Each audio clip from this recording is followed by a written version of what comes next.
Enggak, bukan matiku mah bisa gitu saya kan lewat.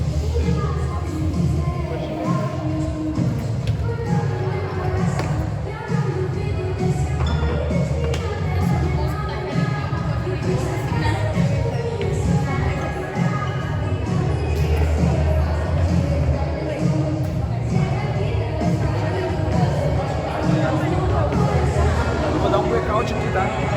Hã?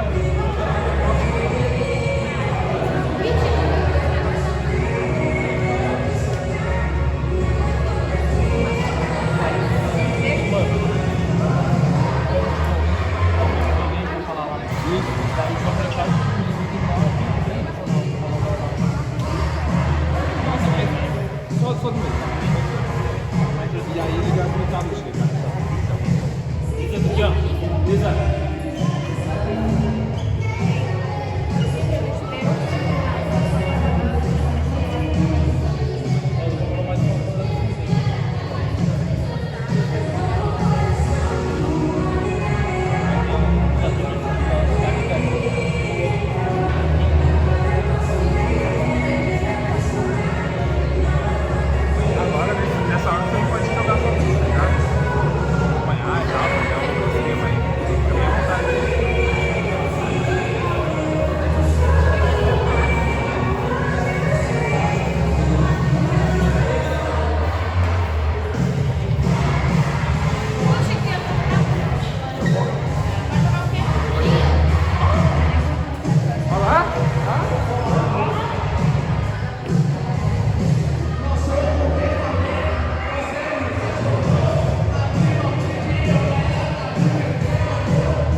Senhor Jesus, nesse momento, Pai, nós te agradecemos por mais uma vez estar na tua casa.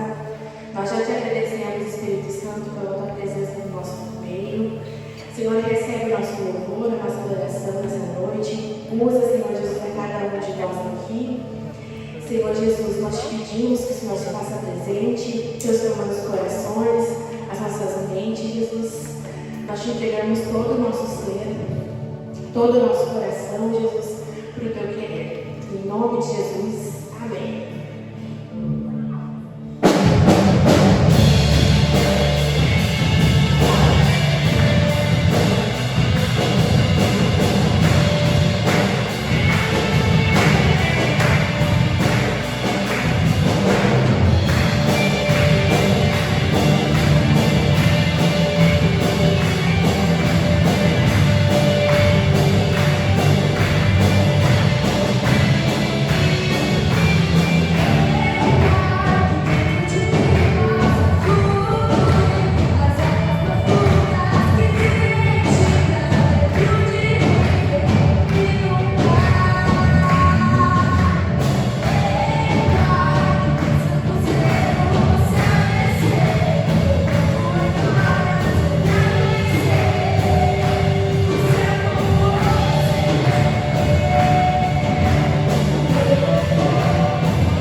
aqui hoje é pela graça do Senhor.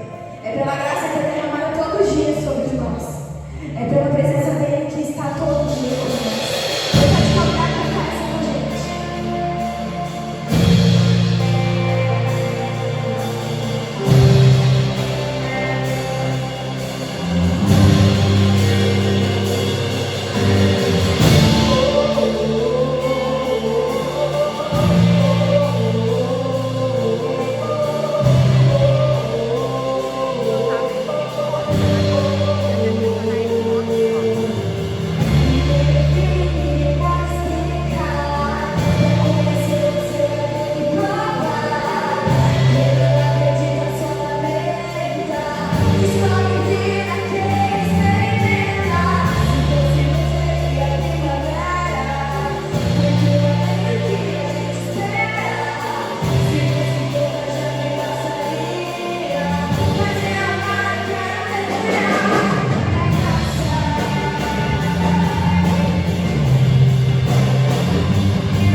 Tem um milhão.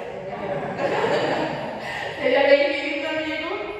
Gente, a gente vai ter uns minutinhos agora pra gente se cumprimentar. Quem ainda não conseguiu dar uma E depois a gente segue a nossa celebração, viu? A gente está muito feliz com a presença de vocês. Da aceitação.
pedimos agora, Senhor, que venha sobre as nossas feridas, que venha sobre as nossas dores, sobre os nossos medos, sobre os nossos anseios. Nós decretamos, Deus, através da tua palavra, através do teu poder, que não há nada que fique em pé perante a sua presença, que não há nada que fique em pé perante o seu poder. Nós estamos aqui hoje, Senhor, para te bendizer e te agradecer. Obrigada por ser amigo, obrigada por ser pobre. Obrigada, Senhor, por estar conosco todos os dias. Nós sabemos que temos um Pai, que temos um amigo.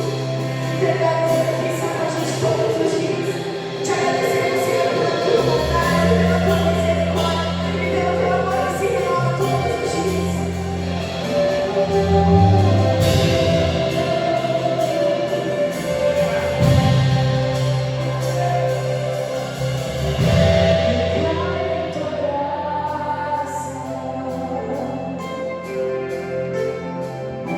Recaio de novo em tuas mãos. Você pode declarar isso? Recaio em tua graça. Recaio de novo em tuas mãos. Recaio em tua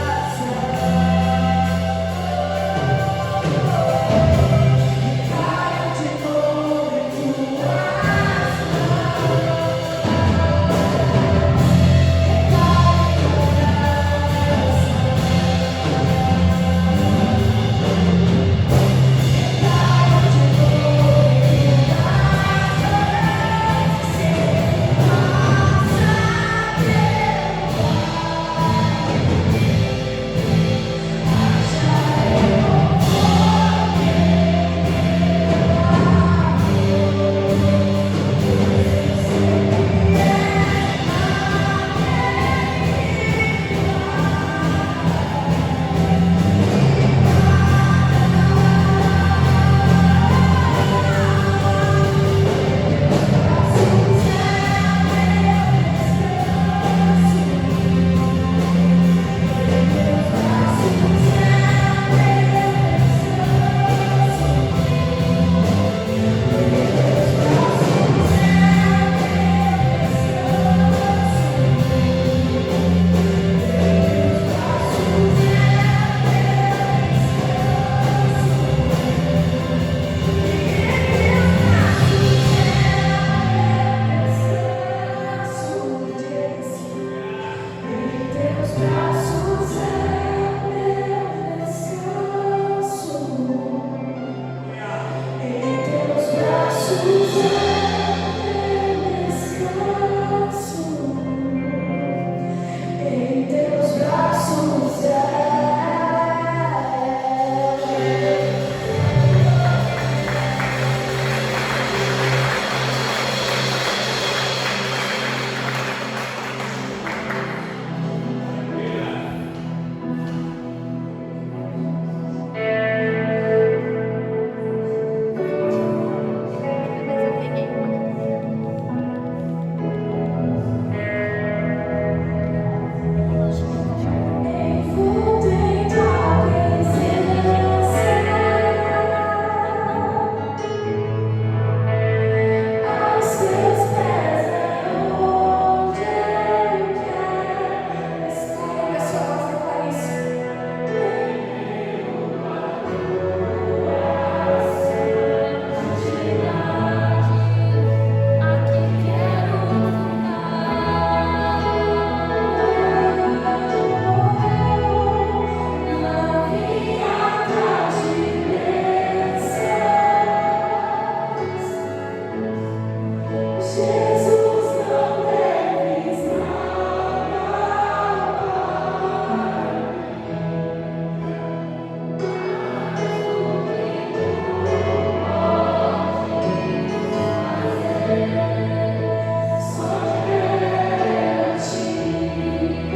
Que prazer falar mais da palavra de Deus nesta noite. E eu recebi um desafio, que é um desafio, de falar sobre Marcos e Lucas em uma noite. Poderia ser, olha, um mês. Mas estamos estudando, né, junto com os jovens e adolescentes, os livros do Novo Testamento. No mês passado nós estudamos com Mateus e nesse mês ficamos com Marcos e Lucas. E como é bom aprender cada vez mais da palavra de Deus. Lá na segunda carta de Timóteo, capítulo 2, versículos 24 a 26, vai dizer: E ao servo do Senhor não convém contender, mas sim ser manso para com todos, apto para ensinar, sofredor, instruindo com mansidão aos que resistem, a ver se porventura Deus lhes dará entendimento. E tornarem a despertar-se, desprendendo-se dos laços do diabo em que a vontade deles estão presos. Timóteo não é Marcos e Lucas, mas eu gostaria de começar com ele falando justamente que a palavra de Deus ela é o que nos deixa aptos para responder a todos os que pedirem razão da nossa fé. Nós temos que estar sempre alinhados com a palavra de Deus para que nós possamos saber como lidar no nosso dia a dia. E eu vejo a importância desse nosso projeto de ler a Bíblia juntos para estarmos cada vez mais firmes e saber o que é que o Senhor quer para cada um de nós. Quando a gente abre aqueles vídeos no YouTube, tipo, é pecado isso ou aquilo? Eu acho que são os vídeos mais acessados que existem na internet no meio gospel. É pecado fazer isso? É certo fazer aquilo? Justamente porque muitos não têm essa procura, essa ambição de falar, será o que a Bíblia fala sobre isso? Daí é mais fácil abrir o YouTube e perguntar, é pecado isso? É pecado aquilo? Mas justamente o Senhor já nos deixou a palavra dele, que é a nossa inspiração e é o nosso guia para cada um dos nossos caminhos.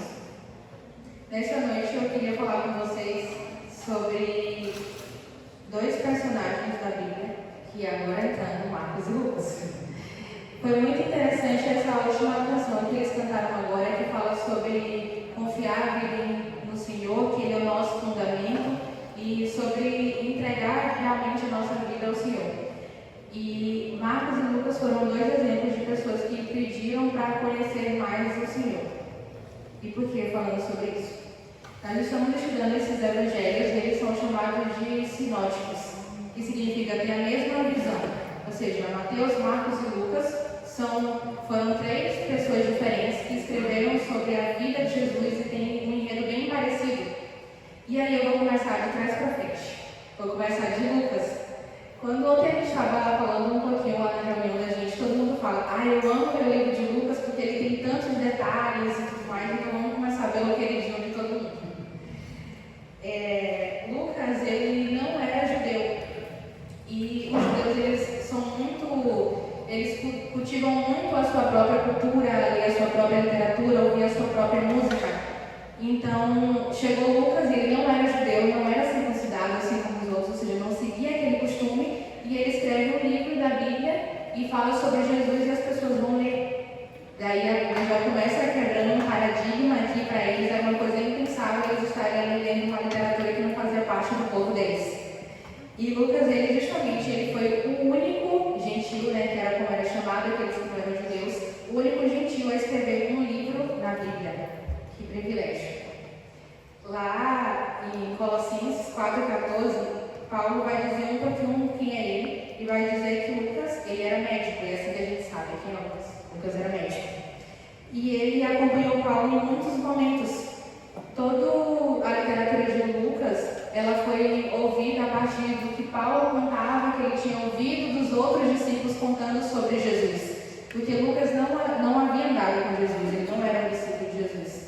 E uma das coisas que eu aprendi bastante sobre ele é toda a importância que ele dava a ouvir falar de Jesus a cada detalhe para que ele escrevesse. O livro de Lucas ele não foi escrito na época que Jesus viveu e nem tampouco pertinho de quando ele morreu. Foi ali de 60 para 70 depois de Cristo, ou seja, foi quase 30 anos depois que Jesus morreu. Agora imagina todo o cuidado que ele tinha que ter ao ouvir aquelas informações e escrever ali. Jesus curou tal pessoa e tal pessoa. E eu me coloco assim, quanto nós estamos atentos a cada uma das coisas que Jesus tem feito em nossas vidas? Será que se eu perguntar agora para vocês, qual é a tua última experiência assim, incrível que tu teve com Jesus? Tu consegue lembrar uma coisa bem rápida?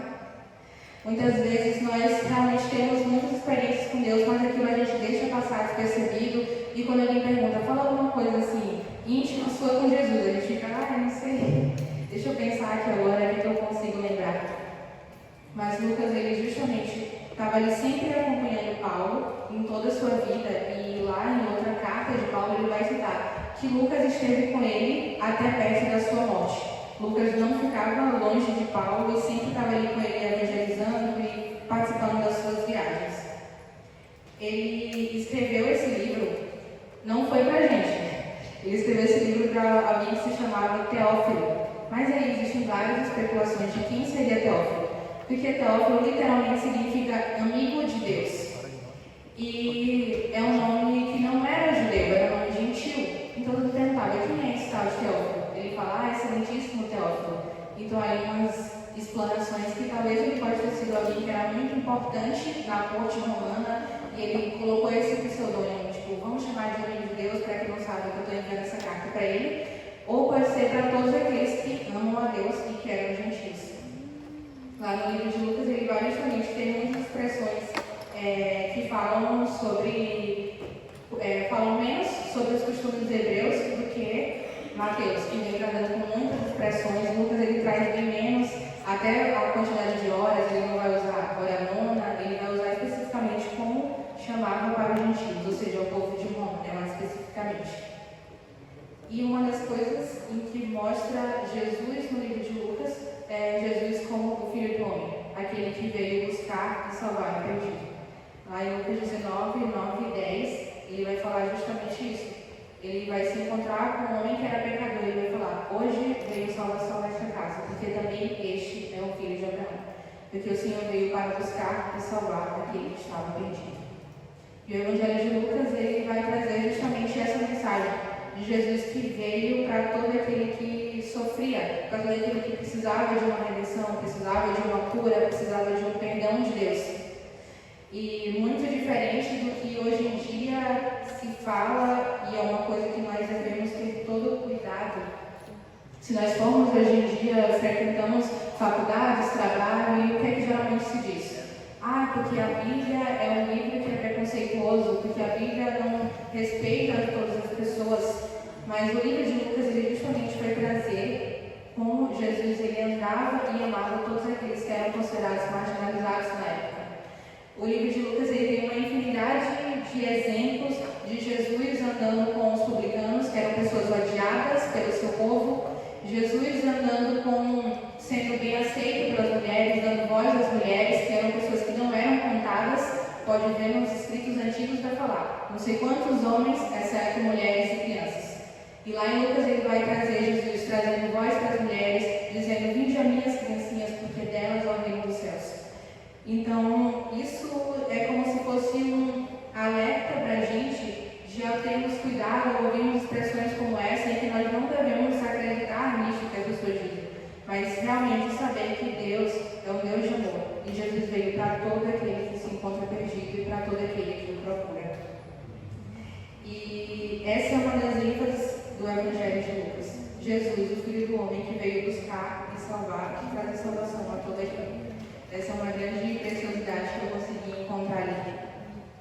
Lucas era um homem comum, como eu e como você, mas simplesmente alguém que se colocou à disposição de Deus para que ele fosse usado e escrever esse evangelho que é para nós até hoje, como uma fonte onde nós descobrimos sobre Jesus.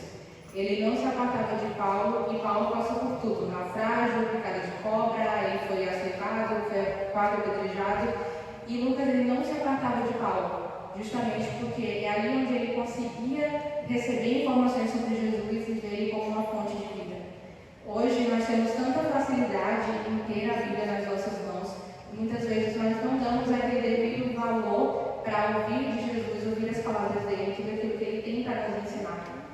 E nós sofremos muito por conta disso, porque é aqui onde tem as fontes de vida eterna. Outro homem também que era comum, como eu e como você, mas deixou ser usado por Deus, foi Marcos. Marcos, ele escreveu o Evangelho de Marcos. Marcos, né, ele não vai falar ali especificamente, eu estou escrevendo, eu, Marcos, mas segundo os pais da igreja, a igreja primitiva, os primeiros cristãos, eles já tinham esse consenso de que foi alguém chamado João Marcos que escreveu esse livro. E aí foi passando adiante e hoje nós sabemos. Marcos, ele é um livro bem pequenininho, com poucos detalhes. E eu acho que é um livro um tanto injustiçado. É por isso que eu escolhi falar por ele agora. É um livro um tanto injustiçado porque as pessoas geralmente passam muito rápido por ele. Tem poucos capítulos e são muito objetivos. Mas quando eu fui estudar sobre quem foi Marcos e tudo aquilo que ele realizou, tudo aquilo que aconteceu na vida dele, eu realmente vi aquilo que Deus pode fazer com uma pessoa comum que deixa de ser usada por ele. Ele era de Jerusalém e ele era primo de Barnabé. Lá em Colossenses 4:10 vai falar, apresenta ele como primo de Barnabé. E Barnabé era o companheiro de Paulo nas viagens missionárias. Marcos, ele, se admirem, foi o primeiro evangelho a ser escrito na Bíblia. Ele foi a primeira pessoa que pensou e fez, vou escrever sobre Jesus. E a partir de Marcos é que Mateus e Lucas foram escrever os seus livros. Ou seja, ele foi o pioneiro na escrita sobre o evangelho de Jesus Cristo. E acredita também que ele, desde muito cedo, ele tenha sido uma testemunha dos primeiros acontecimentos da igreja primitiva. Quando Pedro ele foi preso e ele realmente conseguiu milagrosamente sair, né, da prisão, o primeiro lugar onde ele vai visitar é uma casa de uns irmãos que estavam orando. E é onde vocês podem ficar pasmos, era a casa de Marcos. Segundo os estudiosos, eles vão falar que essa casa onde Pedro estava preso, o primeiro lugar onde ele pensou, vou na casa de Marcos, que eu sei que a igreja está lá orando. Marcos, desde muito novo, ele conviveu nesse ambiente. Como muitos de nós convivemos no ambiente de igreja, de oração, desde muito cedo, Marcos também. Desde que ele era jovem, ele via uma comunidade orando em sua casa, sempre falando sobre Jesus, então ele começava a ouvir tudo aquilo que eles tinham contado, todos os testemunhos sobre a vida de Jesus. E foi assim que ele escreveu o Evangelho. Marcos, ele também não era um discípulo de Jesus. Ele era simplesmente uma pessoa como eu e como você, que se deixou ser usada por Deus. Ele andava com Pedro e ele ouvia cada um dos testemunhos e foi assim que ele escreveu. Agora uma história bastante curiosa sobre ele no livro de Marcos, ele não se apresenta, né? Eu sou Marcos e tal. Só que vamos imaginar uma cena, e agora é onde vem a parte mais, o detalhe mais estranho que tem. Vamos imaginar uma cena que é de Jesus, está ali no Getsemane, todo mundo imagina. Jesus está ali no Getsemane e está chegando um momento em que ele vai ser traído e ele vai ser preso. E de repente ele está ali com todos os seus amigos, eles deveriam estar orando, mas alguns dormiram, o que acontece, né? Discurso muito longo. E alguns conseguiram vigiar e dormem, Jesus, acorde, pelo amor de Deus, está quase chegando a minha hora. E Jesus está ali naquele momento de sofrimento intenso, então imagina a narrativa de Marcos escrevendo sobre isso. E está ali Jesus em sofrimento intenso, quando as suas lágrimas se tornaram sangue, e de repente vem o melhor amigo dele e beija Jesus, só que ele estava traindo, e vem um monte de gente para pegar Jesus com pau, com vara, com espada, e toda aquela cena de tormento, até que Marcos escreve o seguinte. Eu vou pedir para o Tiaguinho abrir Marcos 14:51, e daí ele vai contar. Então, toda essa cena que está esse alvoroço, e Jesus, por que vocês vieram a mim agora? Por que querem me prender? E daí chega Pedro, puxa a espada, arranca a orelha do cara lá, Jesus tira a orelha e bota de novo. Nesse alvoroço, Marcos escreve o seguinte, pode ler. Um jovem enrolado no lençol seguia Jesus. Alguns tentaram prendê-lo, mas ele largou o lençol e fugiu. Do nada isso acontece. Um jovem no lençol e sai correndo. E agora a pergunta que todos os estudiosos e vocês também devem estar se fazendo. E o que é que isso tem a ver com a trama? Ninguém sabe. É justamente sobre esse versículo que parece não fazer sentido no meio daquilo do tipo nada relevante, em que as pessoas desconfiam que esse jovem era Marcos, né? Isso aqui foi uma história tão assim, lembrando que ele resolveu não dizer, ele falou um jovem. Foi tipo, eu fui e eu tava. Mas fiquem sem mais detalhes. E essa é a única participação que tem de Marcos no próprio livro dele. E Marcos ele vem trazendo uma escrita que é super objetiva, porque justamente ele queria alcançar os povos que não eram judeus. Eles queriam alcançar aqueles em que não tinham visto os milagres de Jesus, aquele povo de mais além, né? Mais além. E era justamente por isso que ele também faz esse evangelho super curto, porque enquanto os hebreus gostavam de metáforas e de comparações e tudo mais, os humanos não, eles eram muito diretos. Tá, fala mesmo o que tu quer, sim ou não. Não tem arrudeio. E justamente por isso que a literatura dele é sem muitas metáforas e tem pouco sobre leis e costumes judaicos, porque não era o objetivo dele. Ele simplesmente queria propagar aquilo que Jesus estava fazendo. Ninguém havia escrito sobre o que Jesus tinha feito na terra, então ele estava ali diretamente com Pedro, que era alguém que tinha andado com Jesus, um dos melhores amigos de Jesus, e ele falou: nossa, é a oportunidade de que o mundo saiba aquilo que Jesus fez. E foi justamente por isso que ele escreveu. Marcos, ele vem demonstrar Jesus em toda a sua humanidade. Ele, mais do que qualquer outro evangelista, ele fala sobre as necessidades de Jesus. Jesus sentiu fome, sentiu sede, sentiu tristeza, Jesus chorou, e como mostra Jesus na sua humanidade.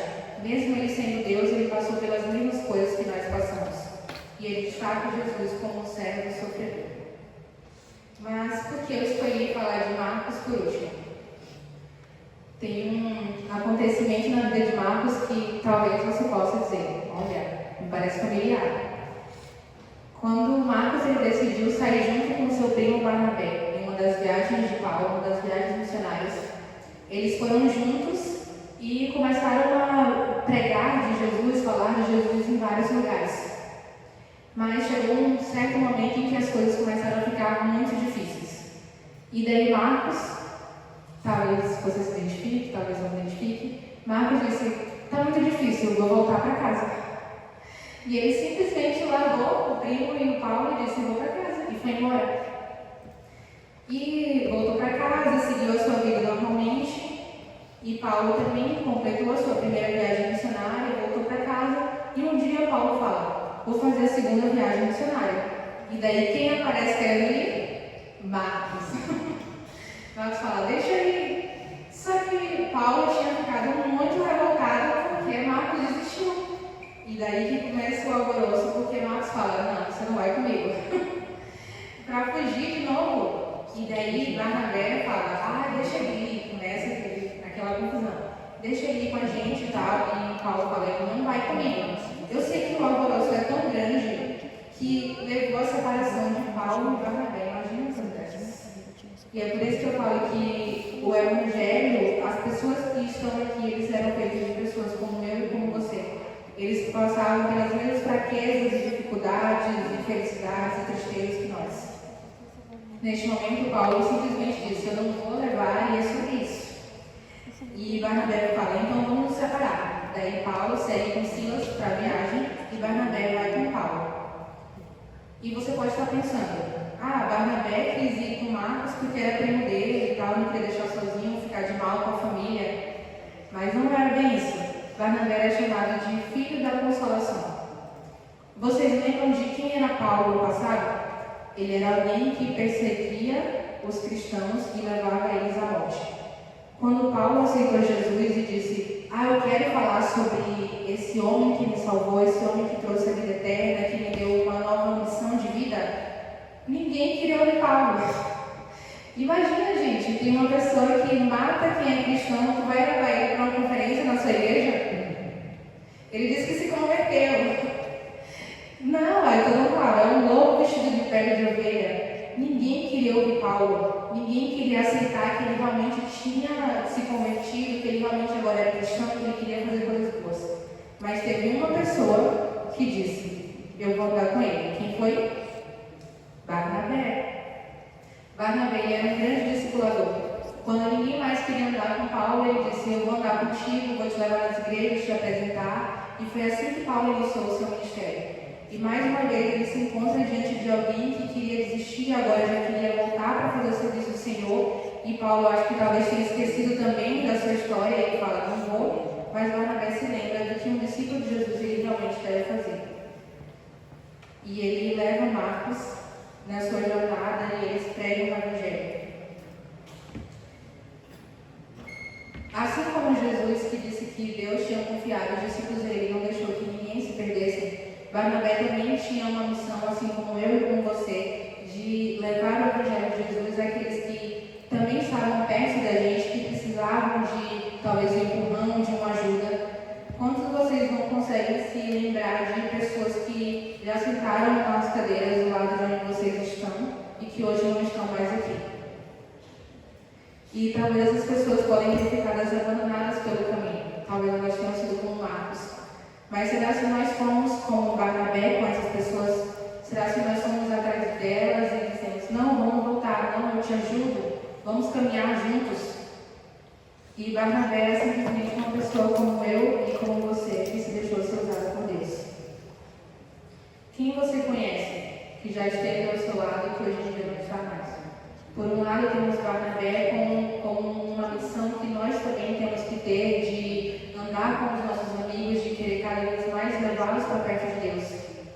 Por outro lado, também muitos de nós podemos estar como Marcos, que em algum momento da vida nós desistimos de alguma jornada, seja da jornada cristã, ou seja de algum ministério que nós fazemos parte, trabalhávamos com toda felicidade, eu trabalhar, vou dar minha vida, dar meu sangue por isso, e agora não estamos mais seguindo aquele caminho. Assim como Marcos, nós resolvemos voltar atrás. Marcos, ele nasceu na igreja, a casa dele era lugar de oração, ele sabia tudo sobre a Bíblia, ouviu muito sobre Jesus, e mesmo assim ele desistiu. Mas em um momento da vida ele teve que tomar essa decisão de seguir em frente ou não. E foi isso que levou ele mais alto, e ele escreveu um livro que é lido hoje, que é o livro mais lido pelo mundo, que é a Bíblia, e Marcos está ali, justamente porque ele decidiu voltar para os caminhos do Senhor. A conclusão da história dele é que Paulo, na última carta que ele escreveu, que foi para Timóteo, ele vai falar das dificuldades que ele está passando, o quanto ele se sentia sozinho, que todos tinham abandonado ele, menos Lucas. E ele fala, eu estou me sentindo sozinho, eu estou aqui, depois de ter passado por tanta coisa, e a minha morte está muito perto. E aí, quando ele fala, manda Marcos vir ter comigo, porque ele me é útil ao ministério. E olha a reviravolta na história, de alguém que tinha desistido, sendo excluído deles, para dizer, manda Marcos voltar, porque ele me é útil para o ministério. Nesta noite eu queria trazer justamente essa reflexão para cada um de vocês. E em qual lugar talvez você se encontre, talvez como Barnabé, de que conhece alguém que desistiu do caminho e que precisa voltar. E talvez será que não é uma mensagem sua, um apelo e eu caminho contigo, eu vou andar contigo, eu vou te ajudar a seguir este caminho. Ou você se encontra talvez como Marcos, distante daquele propósito em que você tinha, que você ia com toda a felicidade, agora você está distante. Eu gostaria de te convidar a se colocar de pé. E a Bíblia, gente, não é só um livro em que a gente lê e que a gente não se identifica. É justamente um livro para que a gente esteja revisando sobre as nossas vidas e aquilo que realmente Deus está falando para cada um de nós. Quantas pessoas vocês estão sentindo falta neste culto de hoje à noite? Gostaria de fazer um desafio para você, de chegar em casa e mandar mensagem para uma pessoa que você sentiu falta hoje. Sentiu a falta no culto hoje? Sentiu a falta no domingo? Sentiu a falta no ministério que você tanto trabalhava e hoje você não está mais? Porque se nós não colocarmos em prática o que está escrito na Bíblia, é simplesmente somente um livro para nós. Mas Deus, Ele nos convida para a ação. Jesus nos convida para irmos atrás daquilo que se perdeu. Se por algum motivo você se encontra distante do seu propósito real, nunca é tarde para voltar. Nunca é tarde para voltar e fazer história no meio dessa vida cristã. Nunca é tarde para voltar para os caminhos do Senhor. Vamos estar orando para a gente. Senhor, meu Deus, meu Pai, muito obrigada, Jesus, por falar conosco através da Tua palavra, Deus.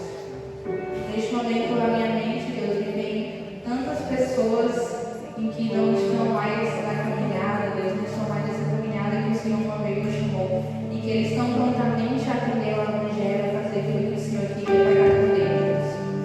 Mas neste momento eu te peço, Deus, que o Senhor esteja visitando cada uma dessas pessoas que vem à nossa mente, Deus, e que por algum motivo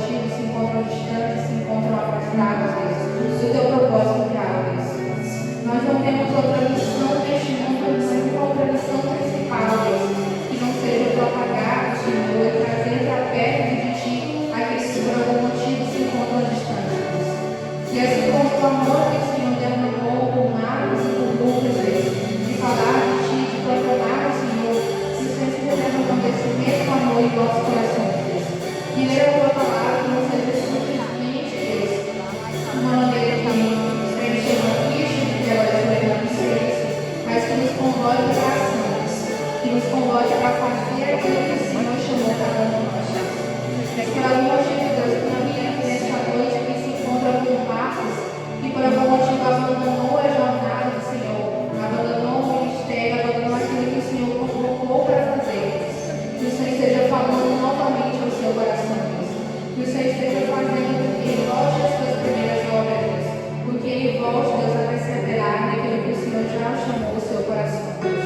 Te peço que esse amor esteja contagiando os nossos corações e contagie de tal forma que nós iremos fazer diferença neste mundo, Deus.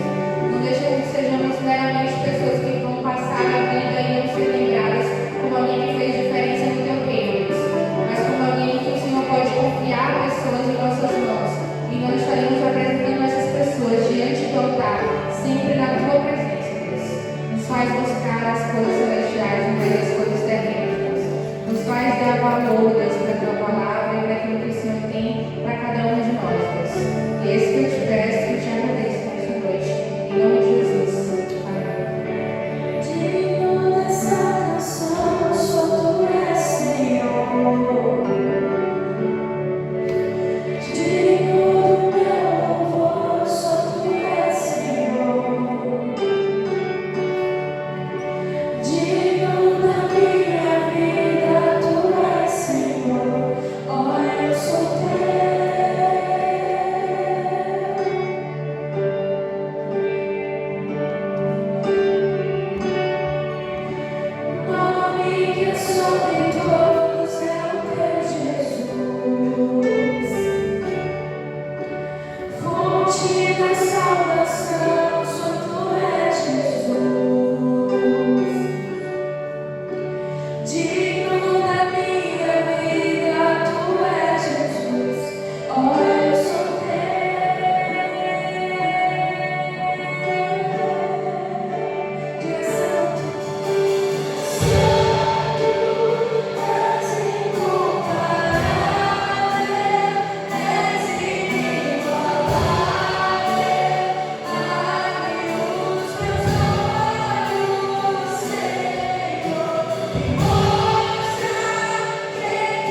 mais uma vez ser um instrumento na mão do Senhor.